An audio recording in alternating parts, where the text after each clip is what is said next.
You were right about the TVA. You were right from the beginning.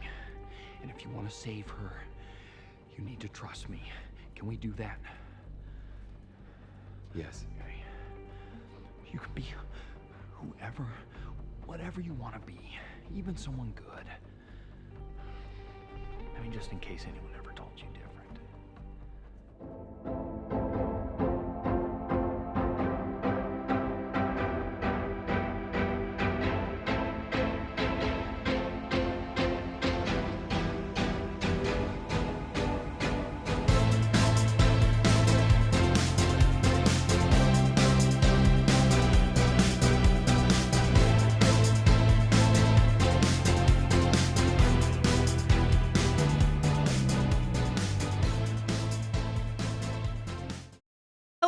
And welcome to What the Fiction. I'm Marie-Claire Gould, your host, and with me is... Hi, I'm Robin. You are Robin. As always. But, you see, I am the short hair variant. Anyway, I don't know mirrors.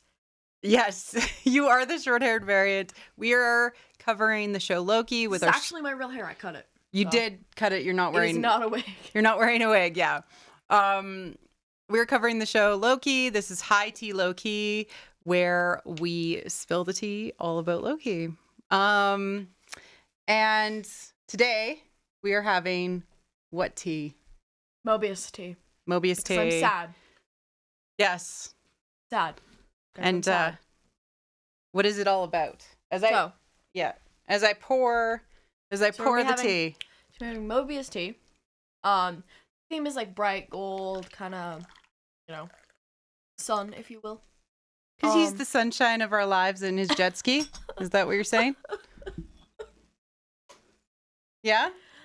So it's chamomile and blood orange. It's going to be warm. Yeah. Because I just made it, so. I'm going to wait a little bit. Yeah. Blood orange and then marigolds. And then, as always, 5% to Amnesty International, link in liner notes. And thank to Fangirling Only, who came up with all of the teas. thank you, as always. Short Hair Variants Club. Yes. Short hair variants club. And I've had short hair before, but I'm not doing that right now. Long hair only. Long hair only. All right, so let's get started. Let's talk about this episode.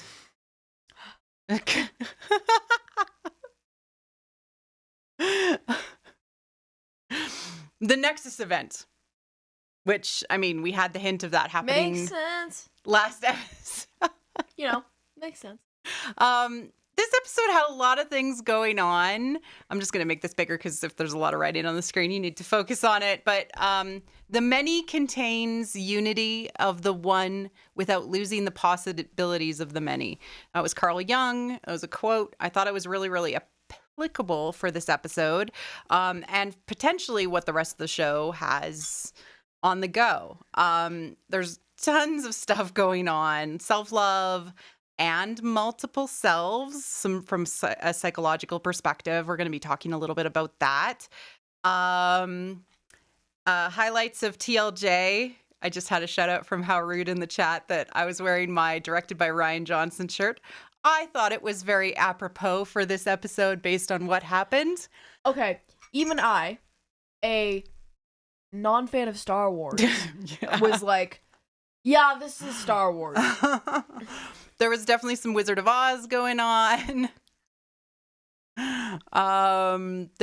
This was written by Eric Martin, who had previously been a production assistant and worked on Rick and Morty, who had worked with Michael Waldron, who's the main head showrunner writer for the show. So the Rick and Morty is coming through quite heavily.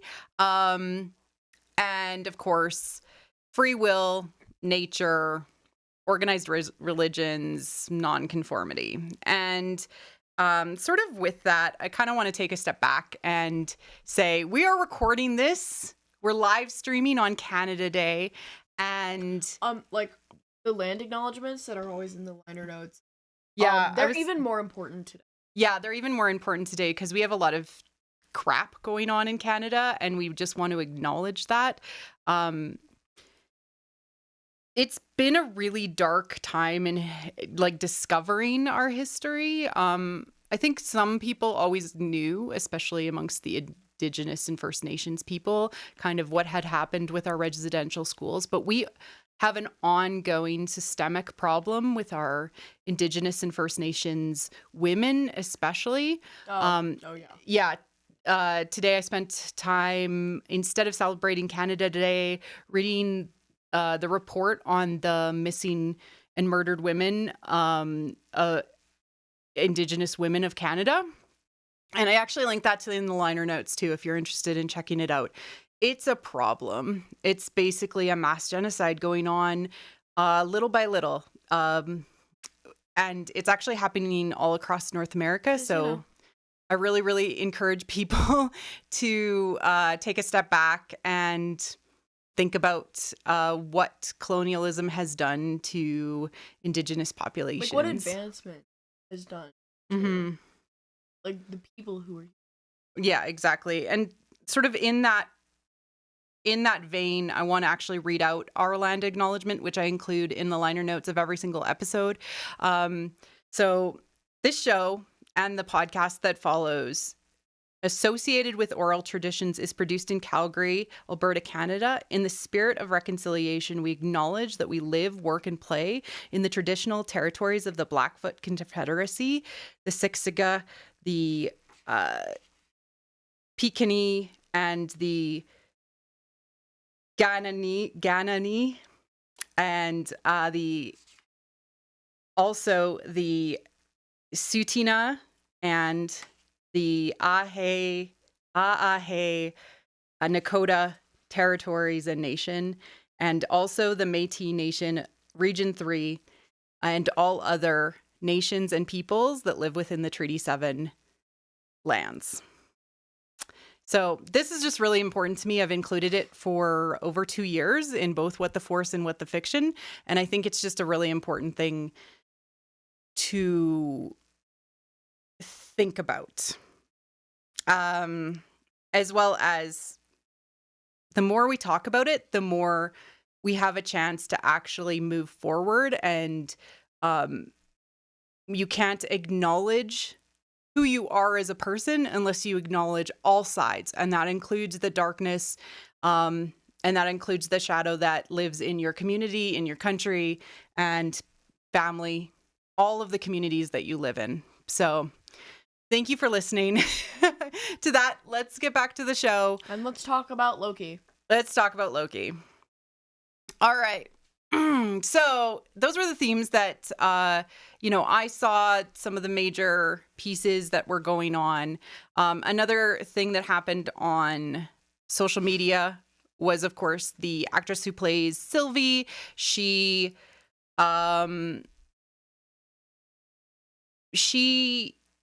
acknowledged that she was breastfeeding. She was a new mom, and participated in Loki while still breastfeeding. And the costume designer accommodated it so that she had special zippers so she could still breastfeed, kind of between takes and everything like that. And I just think that that's just an awesome way to help women or help people who are breastfeeding,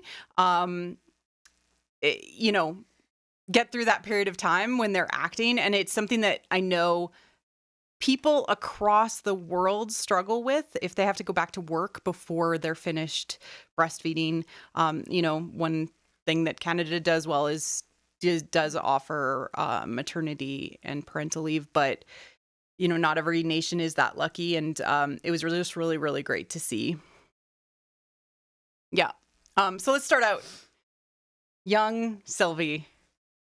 What did you think of this, being the start out scene with coming over the Rockies? The start out scene, I thought there was going to be some kind of, I thought it was similar to some of the other scenes we had in, the first and second episode, where it was, establishing, I don't know, something that was going to happen, or something that, the variant and Loki were going to do. And then I was pleasantly surprised that it was actually Sylvie's backstory. Yeah. And I think it's a really fitting backstory, and it makes a lot of sense for why she doesn't really like. I mean, the whole 10 years thing makes a lot of sense. Yeah. You know, you're on your run. You're on, like, obviously you hate the TVA if you've been on the run from them for existing for 10 years. And it's like, Yeah. why couldn't it? And she was hanging out in apocalypses, which is confirmed later inside the show itself when she's speaking with Loki. And so what's really important to think about is that she was kind of stuck in the underworld and in catastrophe. She's sort of stuck in the ends of things, right? And, you know, that is sort of an underworld of sorts from a symbolic perspective. So she's kind of half dead, half alive as she's growing up. And that is just absolutely, like, heart-wrenching for her, like, not really having a childhood, not really being able to grow up the way. Dude, the TVA must be so traumatic for her. Yeah, there's a lot of trauma going on. Yeah, and I love that she was doing the Valkyrie thing with, you know, rescuing everybody. And there was a little tiny wolf, which could have been Fenrir, which is Loki's son in mythology. Was it Legos that she? It looked sort of like Playmobil, maybe. Lego blocks? Something, yeah. I don't know. It was like, a toy, yeah. Is this like an ad? Yeah. Yeah, I could definitely, like, Loki loved the Valkyries in Thor Ragnarok. He talked about it. Like, yes. Yeah. Feminist Loki. Yeah. Feminist icon Loki. But he talked about it in Thor Ragnarok. And so, like, this fits so well. They really thought it through. But wait. The tea is really good, guys. Like, yeah, no, it's so good. I was actually drank like half a cup already. The actress who plays young Sylvie also played young Ray. Wow. I just can't escape it. I'm sorry. You're my daughter. I grew up with this one. The podcast, you barely see what I've heard. I'm getting burned by you. Okay, but this is the start. This is just the start of the Star Wars parallels. Yeah. And, you know, we're just going to pretend they don't exist until you bring them back up again. Okay. So, yeah. People were like, what is going on with this episode? There is a lot. There's also a lot to unpack. There's also structurally some things, and I'll bring them back up later on in the episode when we get there. Let's talk about this moment when yes, my Ren's least favorite moment. Why is this your least favorite moment? Well, this end as well as the ending moment with the like this entire room feels like incredibly fake and just like wow. But there's a lot of pomp and circumstance around it. There's a lot of mystery, right? What is a weird symbol in the back? Yeah. It's like three sort of squares. It's 3 diamonds. Yeah, it's 3 diamonds. And, you know, to align with the 3 timekeepers. Well, technically, if you include the halves, it's 2 diamonds. Yeah.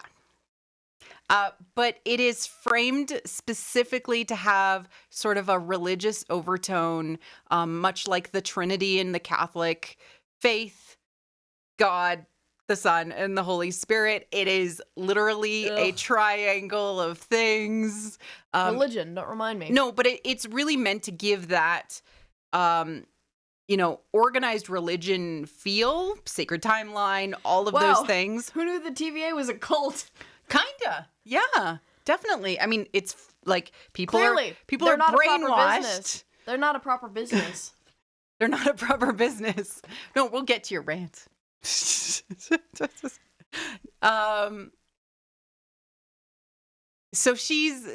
Renslayer goes in there, she speaks with the timekeepers, and you know, it just has this feel. And many people on the internet have talked about how this episode really sort of Great diamond.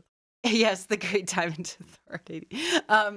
Many people on the internet have talked about how this really identified for them, how they felt growing up being nonconformist to societal, especially religious expectations, and how, you felt like you were basically a criminal if you were non-conforming with religious expectations, and that is, a queer identity or, hey, I want to, get together with my girlfriend before I get married. All of those things. Like it's quite startling. But primarily, many people from a queer identity were identifying with this, especially trans and intersex people. And I mean, with the representation we already got earlier in the series, it's like, yeah. We're knocking off our glasses. The queers are so happy. Yes. Yes. Oh, was that your shoulder? Yes. Oh, sorry. You got it back to me. Yeah. Okay. See, this is okay. Focus. Oof. She just had her second COVID shot, so I just did her shoulder like you did me. My shoulder's fine. I know. It's been a week. It's been a week. So, Mobius is one of those people that seems to just really see something is wrong. So he notices in Renslayer, like, she's acting weird. C20 disappeared. It definitely feels like he's got these as sort of fundamental skills. Mobius is smart. Yeah. So what was he before he was taken by the TVA? I'm gonna cry a lot. I know. You miss Mobius already. But what was he before? Yeah. My theories are like a detective, Mm-hmm. a jet ski instructor, A jet ski instructor. He could be a lifeguard. I think he was maybe like a Baywatch guy because he got to use a jet ski and he always solved mysteries if it's anything like the Baywatch show. I've never heard of Baywatch anywhere other than Friends, right? I know. It's just really, really funny. They go and solve problems.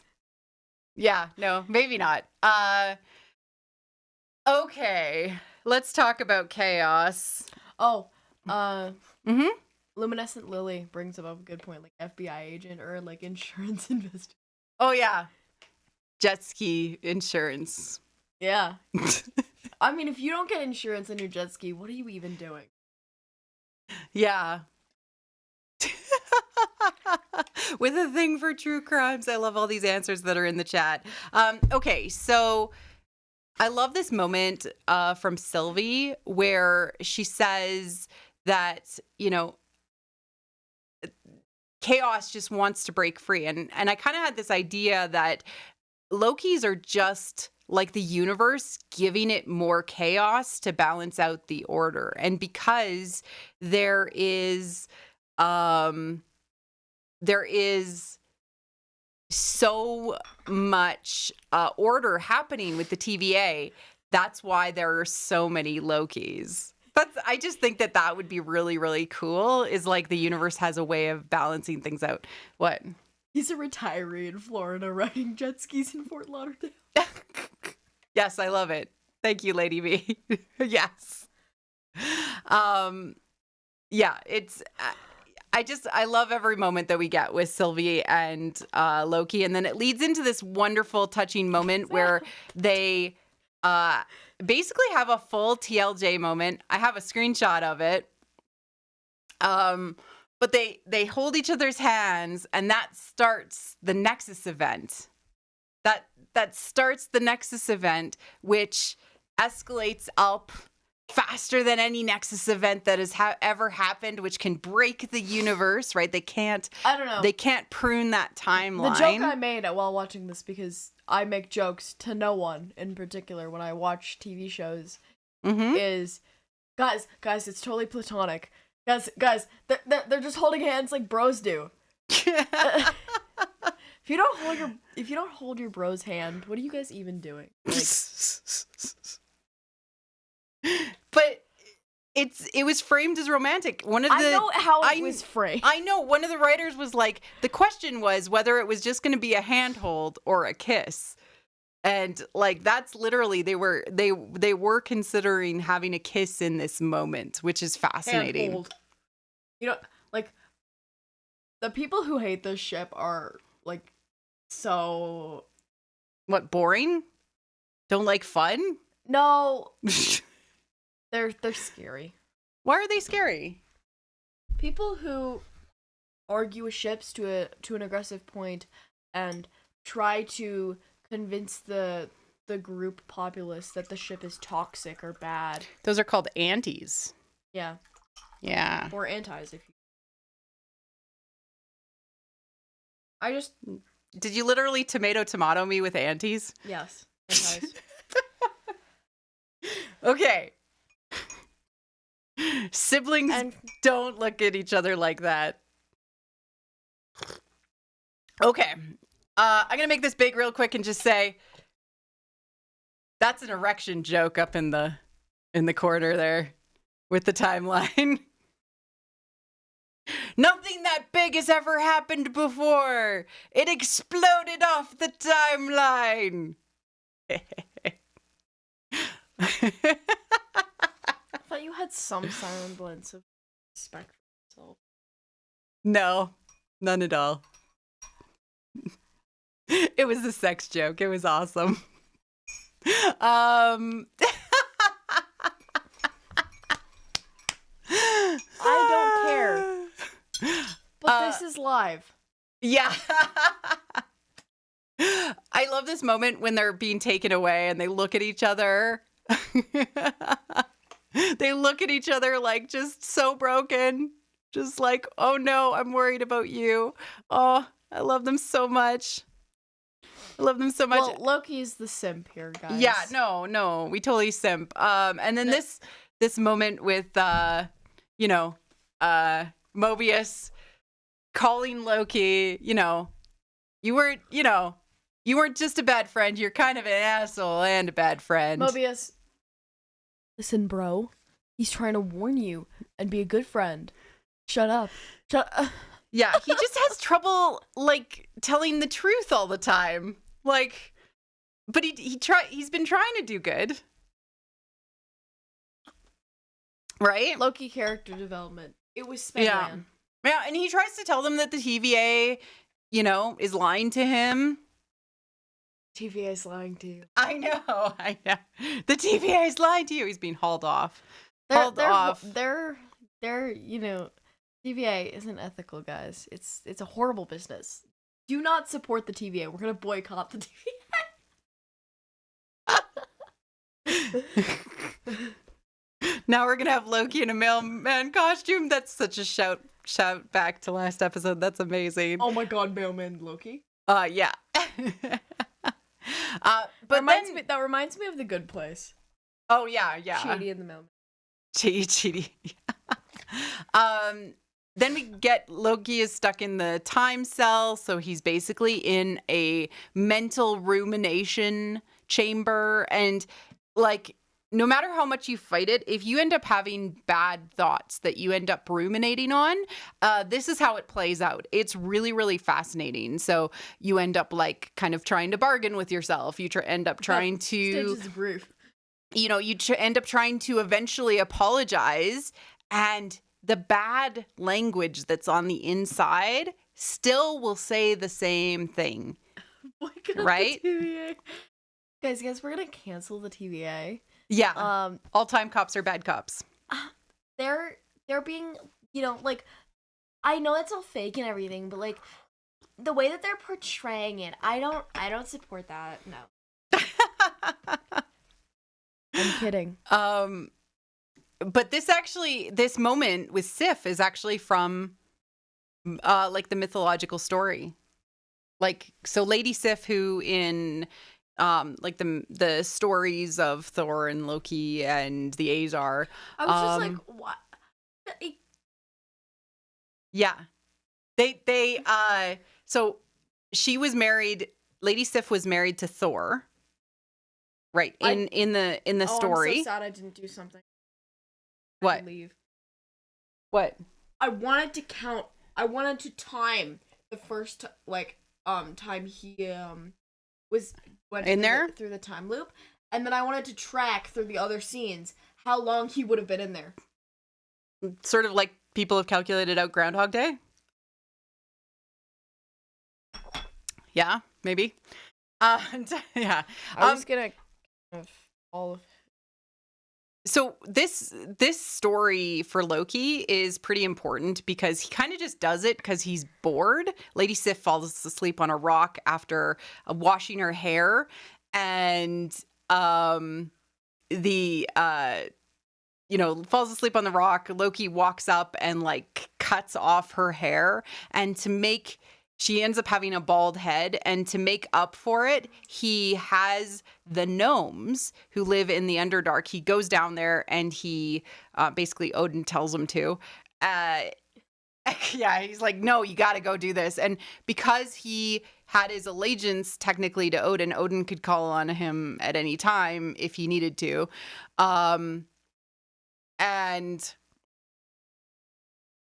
the moment that sort of ends up happening is that the gnomes are sort of shunned by society, much like Loki is. So he treats them like really, really nicely, but makes a deal with them to give them the heavens and the earth. And the gnomes already owned the earth because that's where they lived, but the heavens wasn't something Loki could give them. And so he walked away with this like new golden wig that Sif was able to wear to now wear and be beautiful.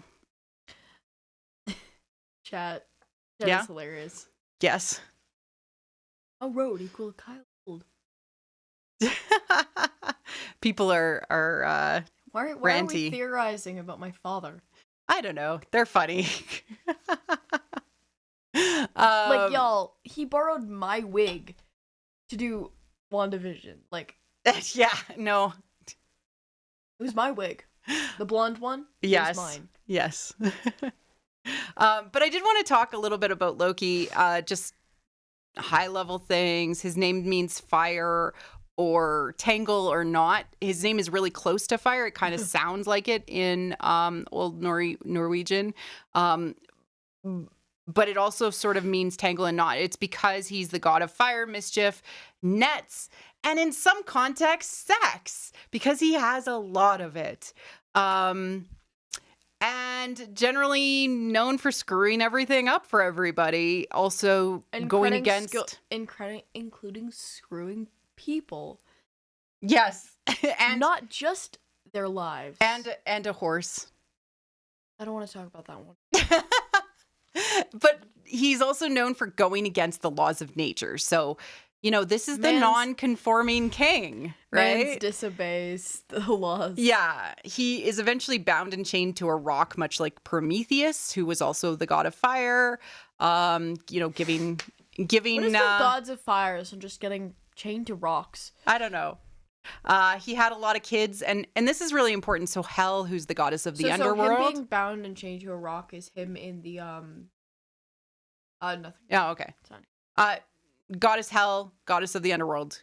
Gormungand, who's the great serpent who eventually, slays Thor during Ragnarok. Fenrir, the wolf that bites off one of the hands of Tyr, and who kills Odin during Ragnarok. And in many ways, he is the god of like entropy, how things fall apart.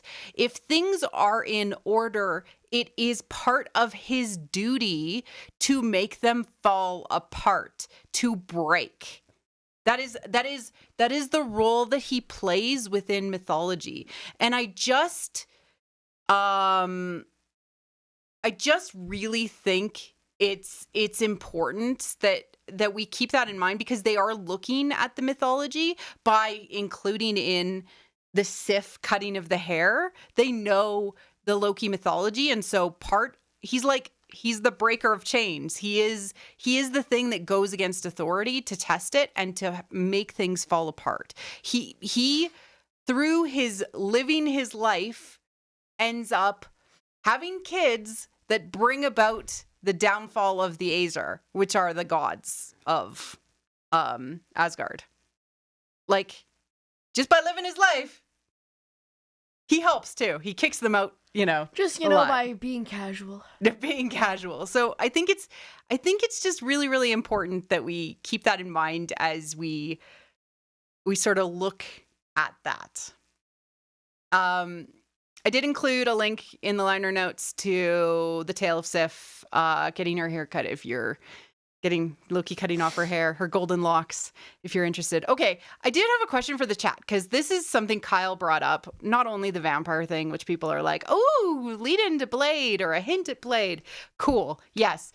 Mobius says, we brought Kree, Titans, vampires. Why is it that 2 orphaned demigods are such a pain in the ass? B15 says, and yet it was your idea to bring in another one. Wait, there are 3 of them?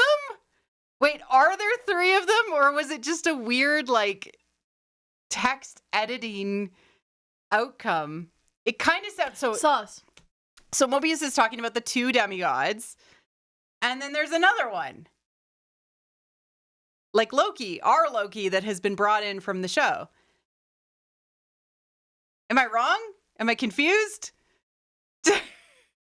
I don't know. It could be a lead into something that they're hinting at, but I guess we'll just have to wait to find out till next episode. I don't know. I absolutely love this line. She's difficult and irritating, and she just hits me all the time. Raylo. This reminded me so much Raylo. Sipping my tea. Oh, you want more tea? Okay. Oh, it's so good, hey? It's one of the better chamomiles. It tastes like the character of Moby. And bright gold. It's literally a gold. Our friend.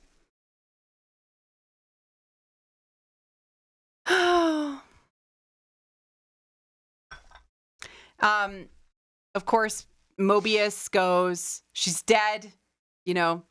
Accidents happen. They had to kill her. They had to prune her. And literally there's a tear. Tom Hiddleston is acting the hell out of this moment. There's a little tear. I pointed to it. There's a little tear in his eye. And Owen Wilson just plays off of it, and it just feels so real and in the moment, and it just broke my heart. This was just so hard. And he's like, and you like her. Look at your eyes, because the eyes are the windows to the soul, and the truth, you cannot hide in them. Yep.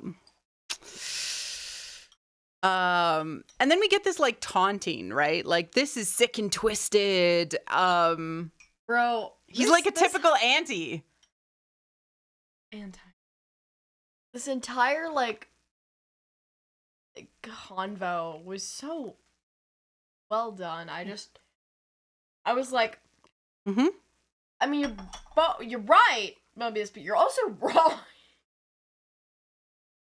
Yeah, I really do think that this all is Mobius's his method to try and convince Loki that he actually does need others. It doesn't matter if you need to get over whatever you have on the outside.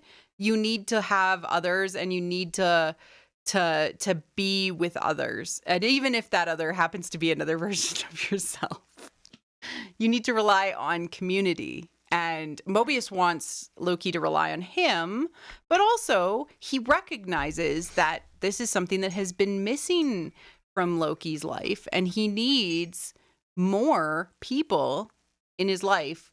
And as this Loki knows, like, he doesn't have his brother, he doesn't have mom. Bro, man's pulled the worst cards. Yeah, this isn't... And then Mobius just freaking dies. I know you're still sad. This isn't a reliable narrator, Mobius talking about Loki. He isn't a reliable narrator. He's going to say anything he needs to say to get, Loki to admit what was going on, or to show that he cared about Sylvie, or to break. And he literally does everything he can to break Loki. And that's what's happening. This isn't true rhetoric from Mobius, though.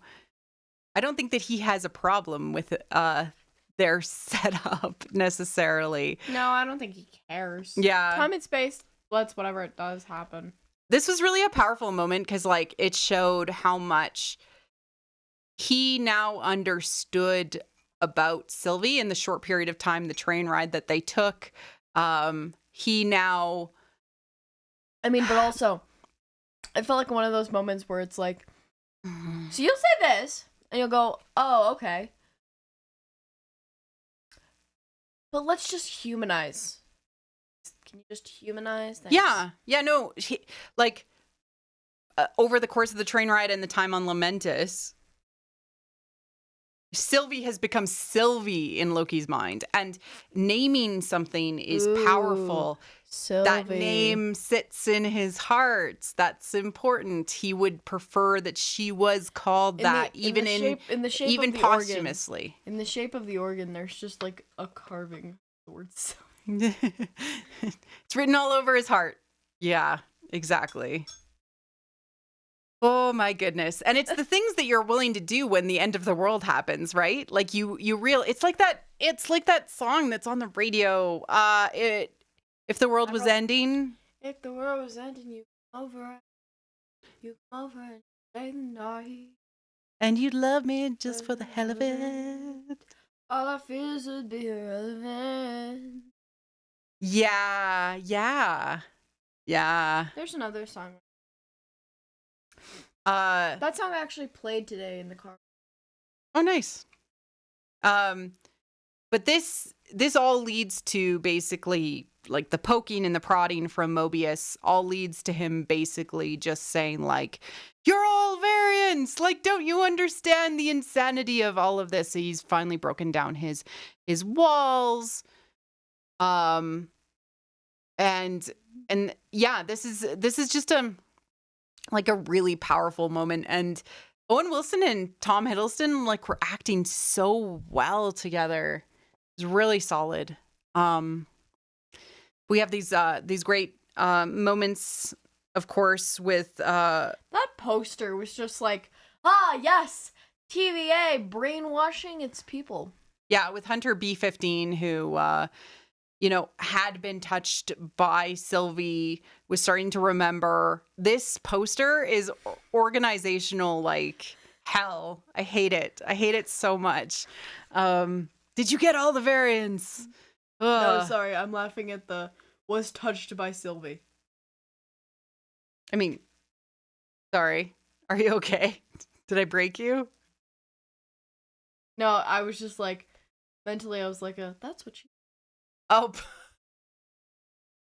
Okay. Speaking of Sylvie, I just think she's neat. Look at how she's sitting in her cell. I just think she's neat.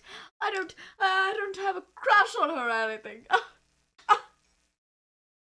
Well, I mean, I do, like, yeah, sure. You?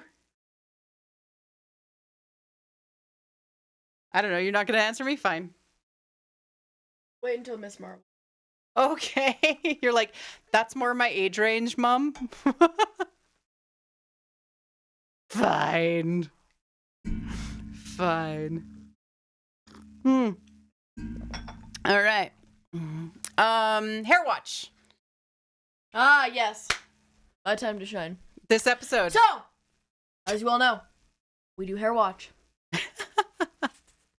We talk about the hair in each episode and compare it. And today, so we all know, first episode, horrendous.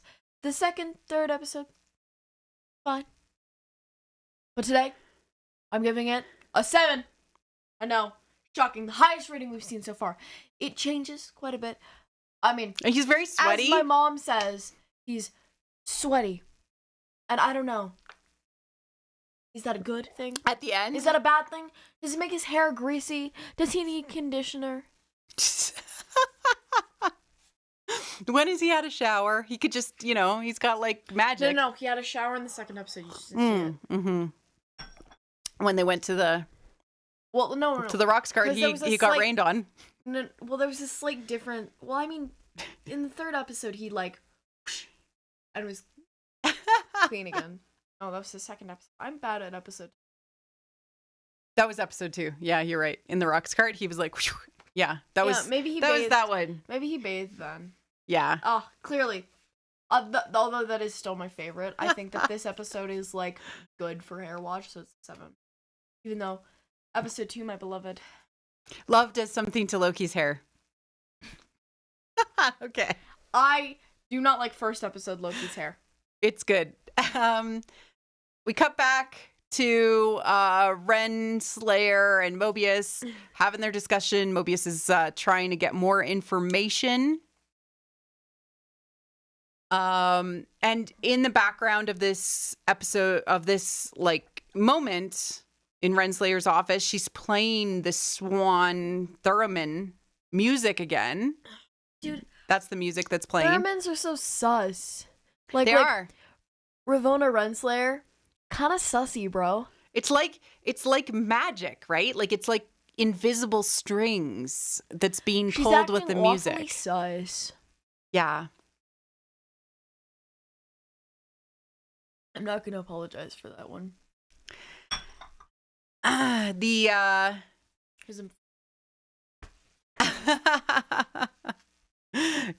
I do think that like, there's more going on in this scene. I think that we're going to reveal that Ravonna has, other people that she is working with, or she knows more than she says she does, which she does, at least at the end of this episode.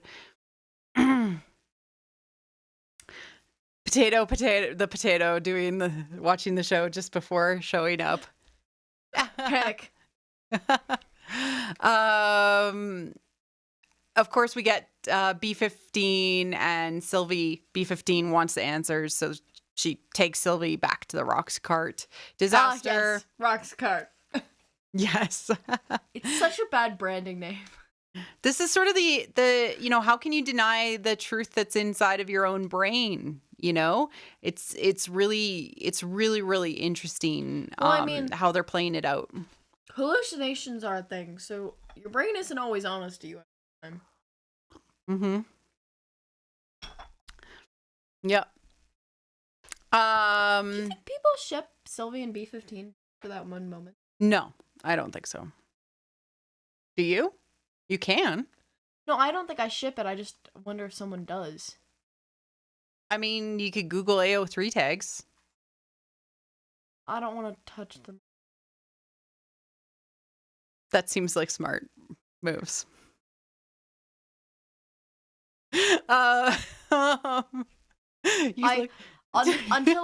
Okay. Part of me is getting ready to start reading like a really good Peter Trans AU Peter fic. So that's probably all I'm gonna all right. There is a rule of the internet that anything that can exist will exist. Mobius decides to go and, of course, steal the Tempad from Renslayers. It's obviously got more information, more power, more administrative access. He goes and finds out that Loki was telling the truth, that Sylvie told Loki the truth. All of these things actually happened, and C20 was killed. Yeah. So much death and destruction, guys. Or pruned, which, does that mean death? We will ask at the end of this episode. All right, Robin versus the TVA. All right. Vindication! Ah, yes, Brooklyn Nine-Nine memes. My beloved. You've heard the rant. You know what I'm talking about. Is that what you were going to say? Huh? No, you have more to say? I have more to say. Okay, go. You've heard the rant. You know what I'm talking about. Are they ethical? Are they a good business? No, they're not. No. And you thought they were? I'm offended you think that. Cops, bad cops. Mm-hmm. So, let's review. They have, enslaved variants without their knowledge. Mm-hmm. Have, they have a lot of propaganda going on. Kinda sus. Their leaders are nowhere to be found. Mm-hmm. One of them is decapitated. Robot. Animatronic. Yeah. Yeah. Not even a robot. Not real. Yeah. And Ravonna Renslayer is sus. And it's like, I don't think they're ethical, guys. I think they're hiding something. Yeah, you think so. But is it the people who are within the institution's fault if they've been brainwashed? It's not their fault, of course, right? If Ravonna knows more, then she could be more at fault. Yes. All right. Rant over, right? All right. Mobius knows now, and he stops Loki's rumination from happening in the time cell and says, do you really think that you deserve to be alone? Because whatever connection that was that you had with Sylvie, do you really like her? That could bring this whole place down. And this is just saying that the power of love is the strongest power in the universe. And it existed within Loki this whole time, right? He has the power to love himself and to love others. And that power itself is the strongest thing in the universe. That's what they're saying, because he thinks the TVA is the strongest thing in the universe. But now Mobius is telling him that the connection that he has with Sylvie, it feels dyad-like from a Star Wars perspective, but it's executed in such a unique and interesting way here that it fits its own story. And I want to just give it props for doing its own thing and exploring things psychologically. There is so many Star Wars connections, of course, but this is its own story. So I do want to say, it's doing its own thing. Yeah, Dad. Some ranting was happening. Stop talking to your father in the chat. Focus. I am focused. Okay. This was the moment that I cried at, because I too have been called an asshole at one point, and then somebody told me I could be whatever I wanted to be, even someone good. And I really, really appreciated this. And I cried when I watched it, because it was just a really, really powerful moment. And Owen Wilson just executed it really, really well and fulfilled the role of mentor in Loki's life. He kind of ends up being the Luke Skywalker with what happens from TLJ. And I hate making those references because we're like, this is a unique story, but it's fitting the same sort of archetype, where he is the mentor and he gets the hero across the threshold and into his own adventure and into his own way of being. And then, we know what happens very soon after that, which we'll go into. But I did want to briefly... Oh, are you okay? Who's my favorite character? Do you need me to go back here? They killed my favorite character. Do we know he's dead? Do we need a moment? We don't know if he's alive. No, we don't know if he's alive. That's true. You're right. And Y'all and are you optimists. I'm a pessimist. and you didn't watch the after credits scene until like today when you had Daddy texting you to say, "This is what happened. I can't believe you missed it." Did it make you feel better? It doesn't.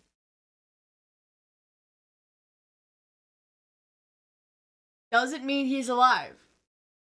Because it means Loki's alive, but they could have just... Yeah, maybe Loki is special. Maybe it's something... Maybe it's just all of the Lokis in one... Maybe there's something about Loki that can't be contained. Kimono Dragon Loki, my beloved. Crocky? Croaky? Crocky? Croaky. Croaky? Okay. Croaky? Yeah. No, but it's like a crocodile Loki. Like Croaky. Dad said it was Kimono Dragon. I don't know. He looks like a crocodile to me. Okay. Yeah.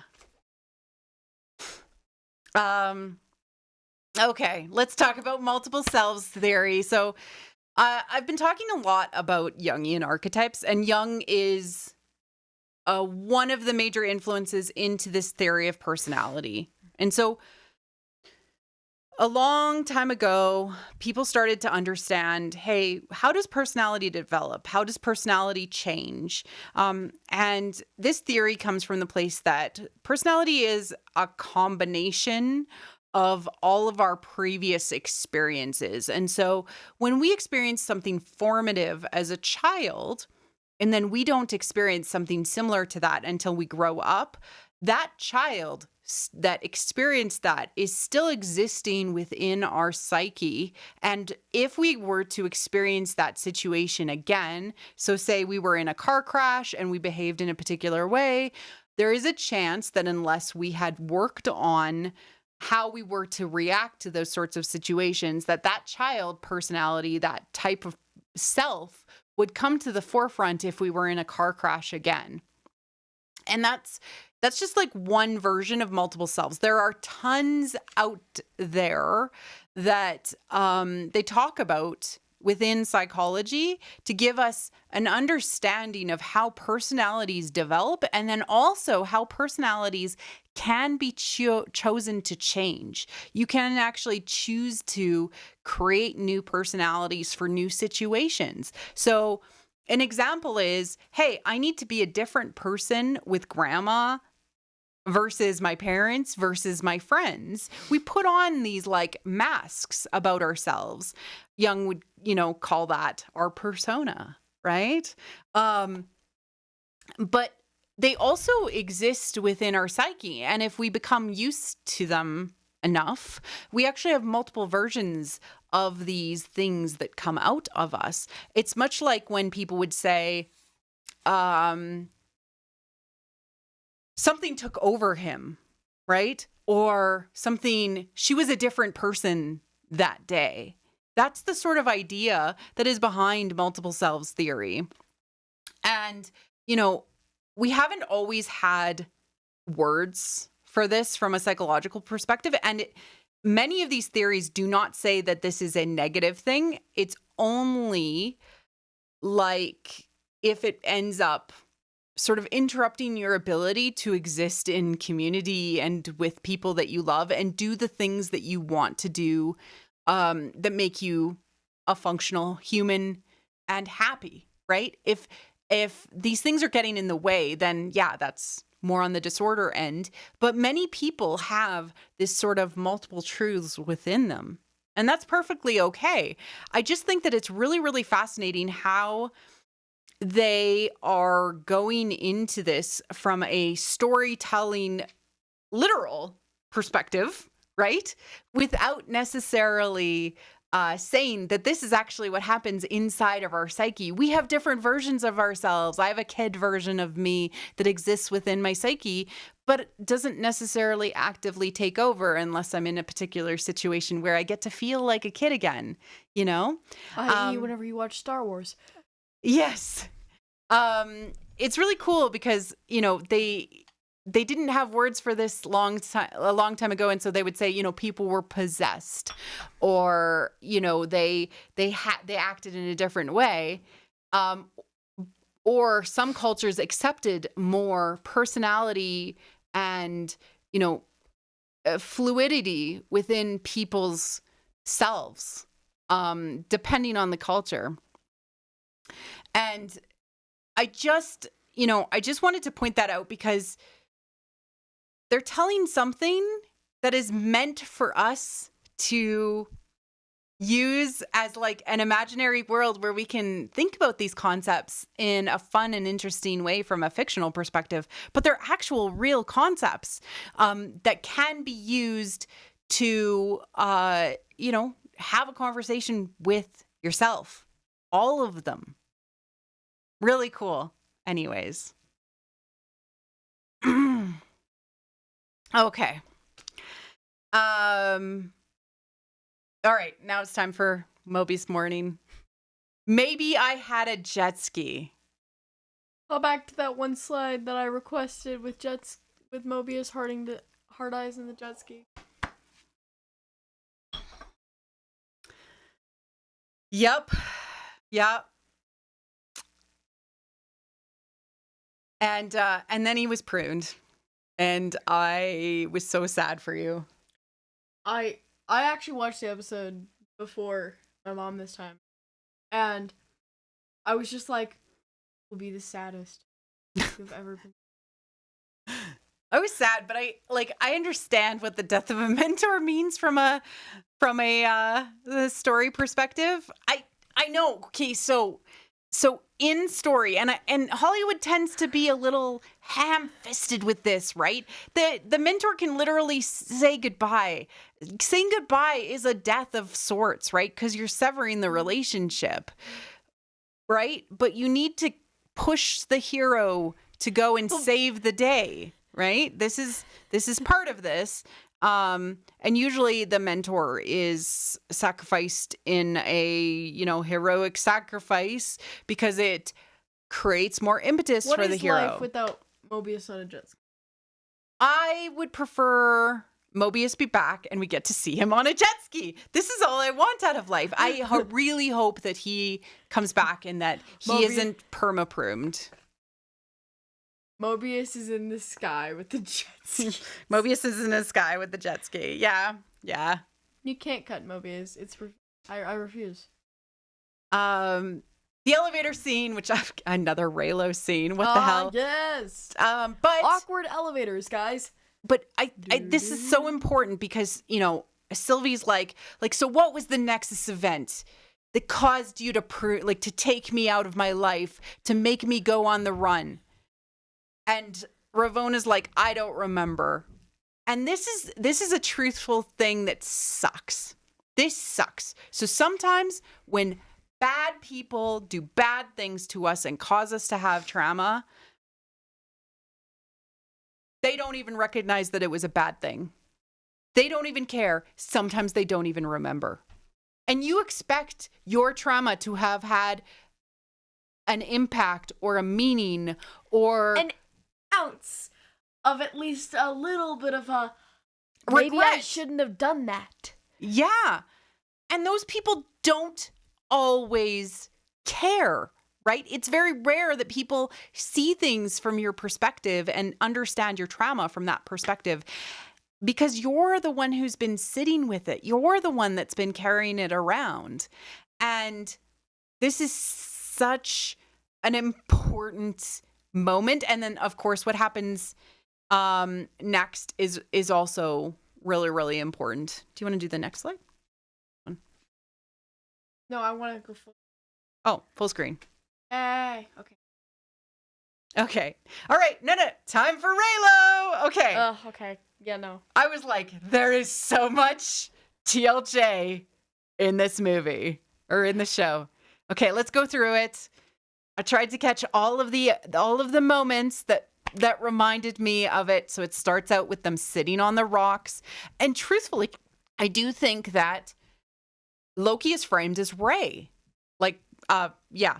Loki is framed as Ray in this, which is really, really fascinating. And Sylvie is framed as Kylo, the guy who's on his own, the outcast, etc. The hottie. Yes, the hottie.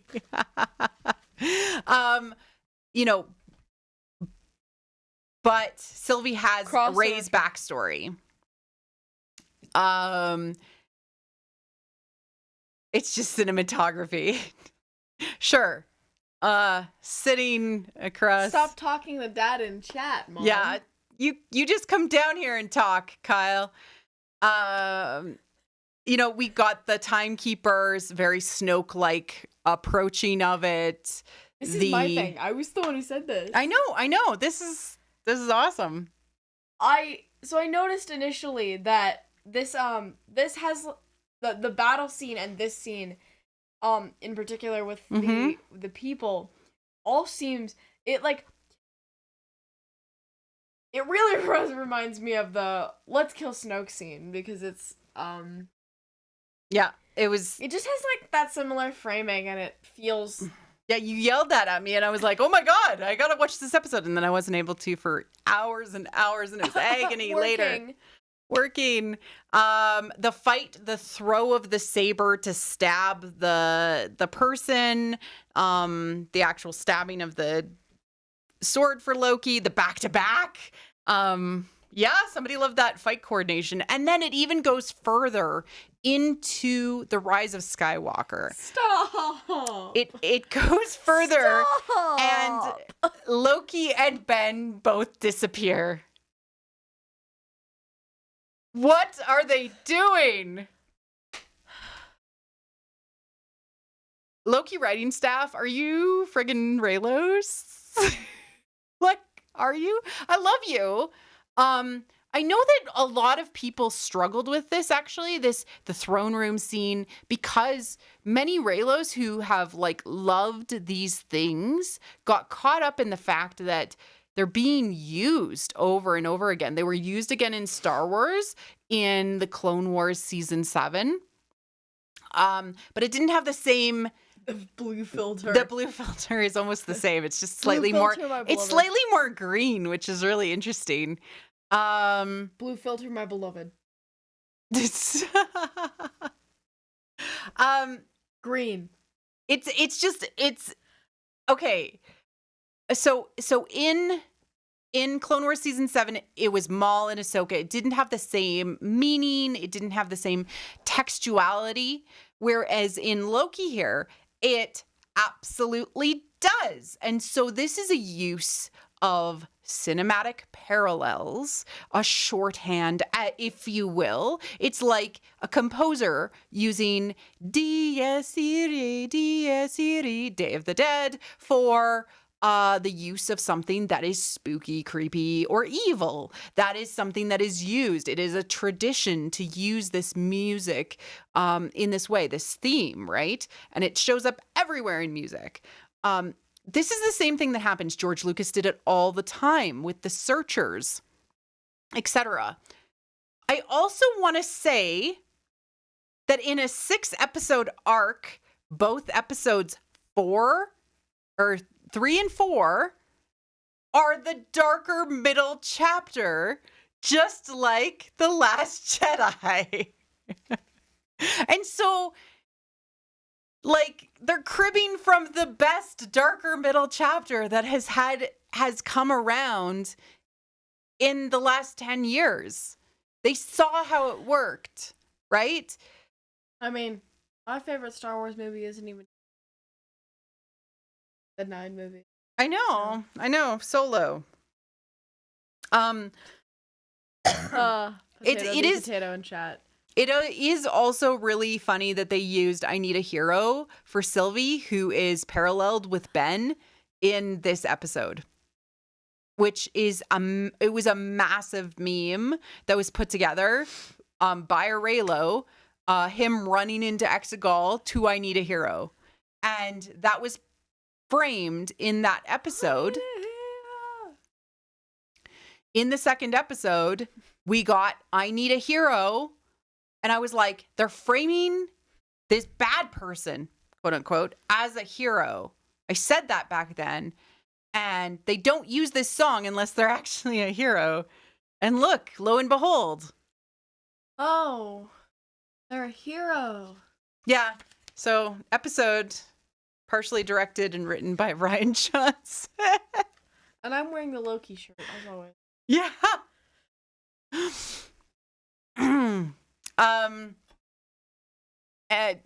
Okay.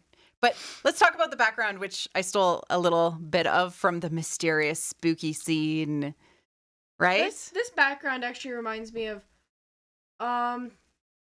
it's, what is it? Reminds me of Inquisitors. Inquisitors? From what? Harry Potter? No. Inquisitors it's from Star Wars. It's one of the animated series. Oh, yeah, from Rebels? Yeah. Because they have like that, like they always have that like slightly bluish gray motif. Oh, yeah, you're right. That is the sort of feel And also like of with it. the Sith and everything. Yeah. I just want Inquisitors. It totally was a Wanda ruin. Yes, you are right. Looks like it from afar. Schroeder's stairs, which effectively cause a gestalt switch. So this is the interesting thing, which is How am I supposed to look at this? I know. So this is an optical illusion, the Schroeder stairs, and what is happening in the background of Loki is a version of that, where it confuses you and you switch the foreground with the background and back and forth with the optical illusion. Okay, so I'm wondering, and again, I'm just going to put on my tinfoil tiara. Boop! Tinfoil tiara, which is why magic doesn't work. Kyle, see, you're so smart. You're so smart. Kyle just said in the chat that maybe that is actually one of the Wanda runes that we see, and that's why magic doesn't work in the TVA. That would be cool.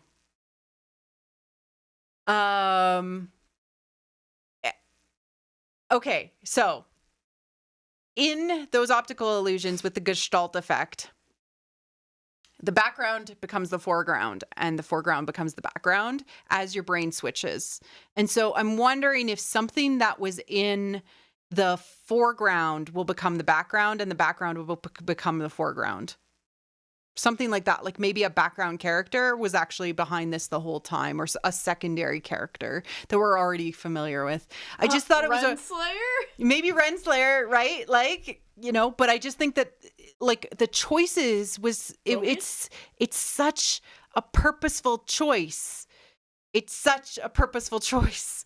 And then we get this moment where she is sliced off the head of the timekeeper, and he's actually an animatronic. Wait, what? Yeah. What did you think when it was basically like a faux animatronic timekeeper lizard man? You don't want to know what I think about products. Are they creepy? No, I think about FNAF. Oh my gosh! Lady V said it could be Miss Minutes because we haven't seen her in a couple of episodes. Oh. We put it together, team! Yeah! Best chat in the universe. High five, Lady V. Yeah. Somebody in the background, somebody who is... I don't think it can be Casey. Well, no, Tara Strong said that Miss Minutes has a bigger story to play. Well, I mean, we do have a second season. No, I know. I just... Like, there's something happening, right? Oh, and this was such a purposeful choice that I'm like, oh, it has to mean something, doesn't it? There's always a bigger fish, exactly. So she pulls out the thing, and this is a really important moment because revenge never actually truthfully heals you. Only love and community and moving on can heal you, right? And so she realizes by holding the head, like, the revenge did nothing. This was an empty shell. But who is behind the TVA? I think we solved it. It's Miss Minutes. Potentially. The clock behind the curtain. And yeah, there's so much Wizard of Oz in this episode, the man behind the curtain. It would be really cool to see it was the, like, Miss Minutes behind the curtain. If there's so much, where's my yellow brick road? I hope we get one. That would be amazing. Just this episode, right? Quite solid from that perspective. I love doing this show with an amazing active chat. You guys are amazing. You're here with me. I love you doing this with you, most importantly. Thank you. Oh, I love you. Okay, so Renslayer. Okay, no, let's just talk about this moment. What was he about to do? He was about to confess, obviously, right? But was, like, he held her by the shoulders. Yeah? Hi. I was just gonna say hi. I think he was maybe gonna, like, confess and kiss her. Like, full on. Oh my god. It could be a third Loki. Could be. Hey! It would be cool if Miss Minutes actually turned out to be, like, Lady Loki or something like that. And, like, I don't know. There has to be another Loki behind this. Wit and Folly Miss Minutes, in the chat. Renslayer, and a Loki potentially. Yeah, Wit and Folly and I all in cahoots. had a chat about this on Twitter, and yeah, it could totally be a Loki in control of the TVA, and that particular Loki wanted all the other Lokis pruned maybe that's why they're all in that other location. Location. Potato the potato in the chat with the shoulder. He's gonna kick her. No, this was a romantic confession moment. I do believe. Yes. And he gets pruned, and shocking, right? And then Sylvie gets Renslayer back and says, "You're gonna tell me everything." Well, as much as she knows, right? And then we hear this crazy, amazing song during the credits. It's done by Brenda Lee. If you love me, you really love me. And it's like it's like if Sylvie and Loki have a love song, this is their love song. It's bananas. You know, if the sun should tumble from the sky, if the sea should suddenly run dry, if you love me, really love me, let it happen. I won't care. Wow. I love this song. It's such a bop. It's classic. But yeah, that's their song. That's their love song. I'm calling it. You have Do I have a Spotify playlist? No, I don't. Do I need one?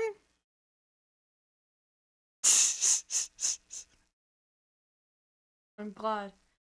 At least something you haven't touched yet. Do you want to read the lyrics? No. Oh, okay. Unless you want me to do a dramatic thespian reading. No, that's okay. Fine.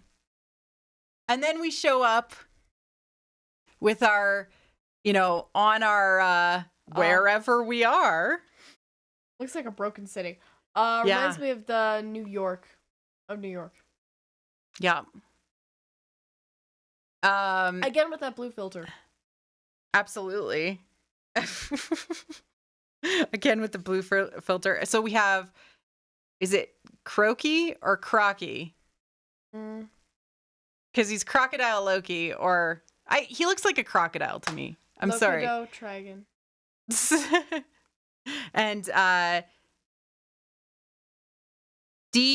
Obadi Opara Arcee, I think. My writing is really bad and I can't read it my own writing.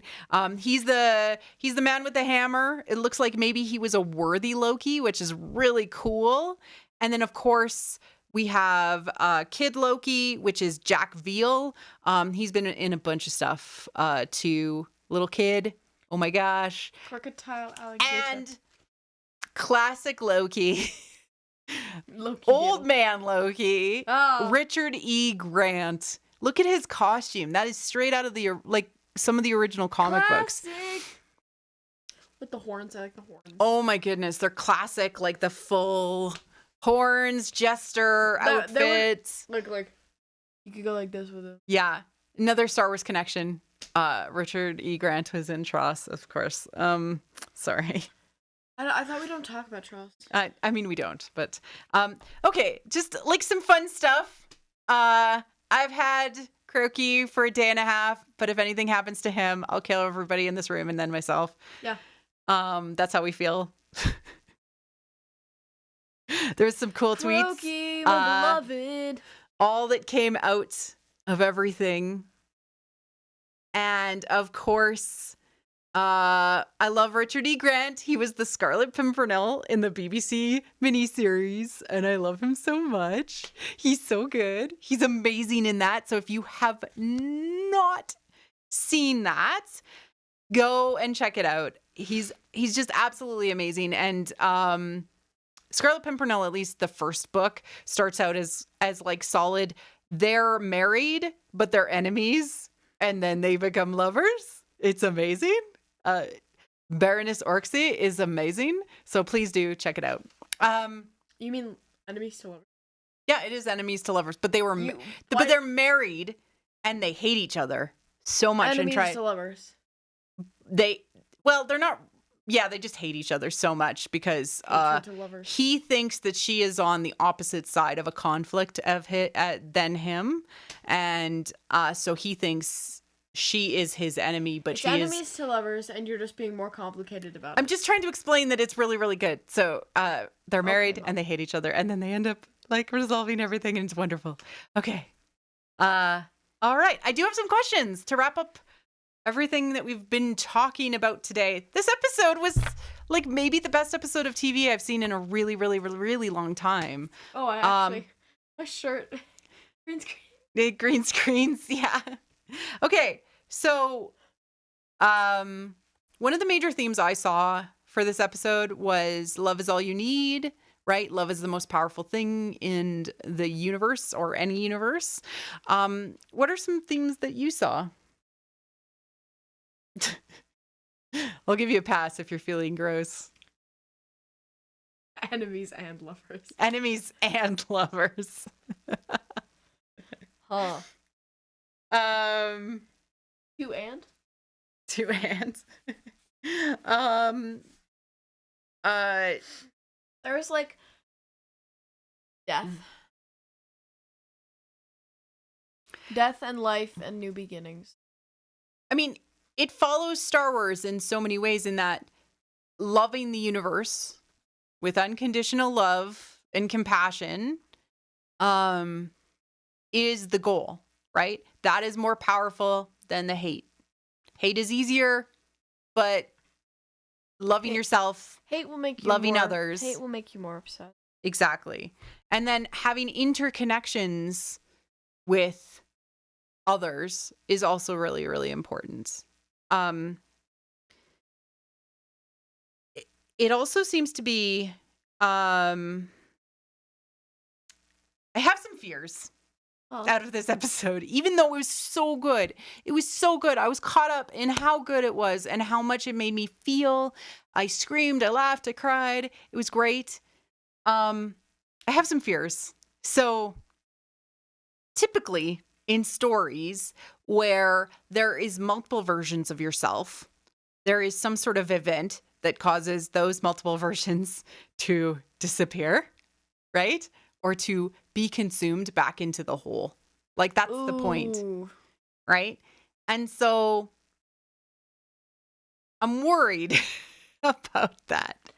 Dad, you really need to stop, like, you know. Just ignore him.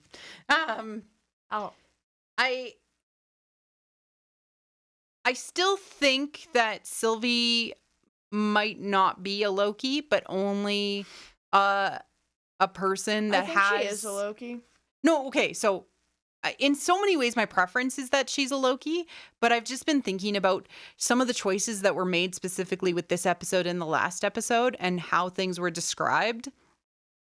And again, tinfoil tiara, I'm more than happy to be wrong, right? Like, I don't, like, if she's a Loki, that actually serves like a story symbolic purpose better. If she is not a Loki, Serves a shipping purpose better. well, no, I think that it kind of leans into the Disney purpose more, but I think that Oh, Disney. yeah. Can we just have like a good story without any of the... Well, no, so it's here's what I think is going on. Sylvie has all of the memories of a Loki because she can absolutely have all of the memories of a Loki. She can pull all the memories out of a person. And so she is living the life of a Loki. Her hair is too different than the Sylvie we saw at the TVA at the beginning of the episode with As a child? Well- as a child. Well, she does have roots growing in, so it's dye. I know. It's just a purposeful choice, and this show has shown it makes purposeful choices and it knows what it's doing. So if they meant to have her look exactly the same because she was the same child, they would have shown her to be the same child and have, or same as the child and have long dark hair like Lady Loki has in the comics. But she doesn't. And that is a choice that was made. Yes, she could have bleached it. That is a very simple answer. But those are the sorts of things that like production designers think through to say this person needs to be recognizable as the same person. And so she's not recognizable as the same person. So why? And I mean, other questions that I've had like that in this show have been answered by the show. So they make choices. That's all I'm saying. I still think that she probably, like, I'm cool either way. I hope in some ways that she still is like a Loki because it does things symbolically. But yeah, there's still that doubt for me, especially in how things were described about her past. Yeah.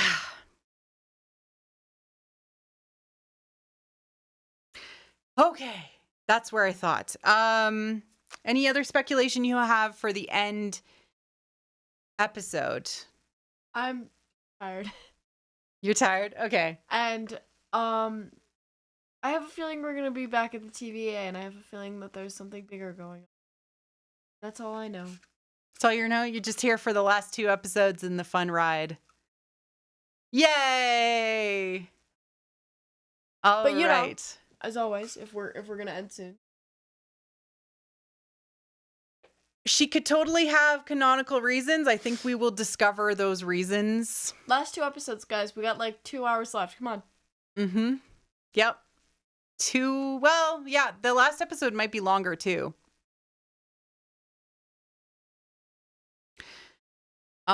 We've spoken about Enchantress. Yeah, we have spoken about Enchantress, who has the same name as Sylvie. So there is that too, has the same powers. So we will see. I just think that there is something, sus? Is that what you'd say about it? Yeah? All right. That's where we're going to end off everything tonight. Thank you for joining us. If you want to, follow What the Fiction on Twitter, it's WT Force Media. Please do like and subscribe to the show. We will be here for the next 2 episodes, of course, to finish out High Tea Loki. And as always, you can tell my mom how awesome you are. I am. Whoa. Sorry, I'm very tired. You've had a COVID shot. You're very tired.